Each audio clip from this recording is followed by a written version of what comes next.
ये वो कुड़ी है देख लो जी काम कर क्या ये माँ बाप ने कैसा जबरदस्त सिस्टम बनाया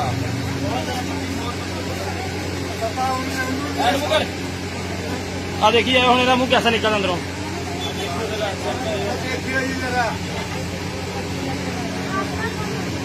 डॉक्टर साहब सरेआम पट्टी खोलेंगे सुल्तान साहब आ जाओ एक मिनट पहले आ जाओ मिनट मार के आ जाओ वो आता ही बड़े सरपंच साहब आप पीछे हो MS नहीं इतनी करना सामने सारे सामने करना है अफगानिस्तान क्यों आई है ना गांधी का केड़ा कहंदा चांदी का रूल लिया नहीं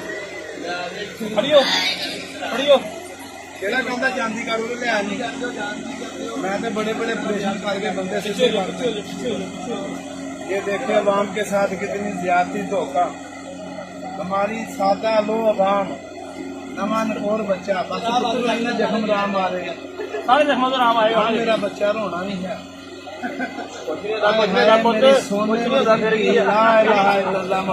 देख लो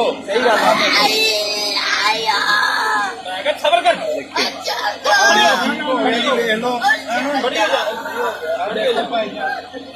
कोई चीज है बन रही है वीडियो बन रही है हाले पता की है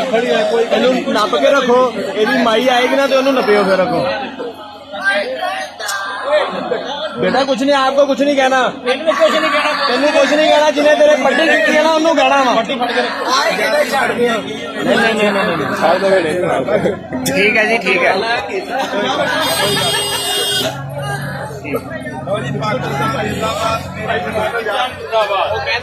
ਅੱਜ ਸਭ ਫੜੇ ਜਾਣਗੇ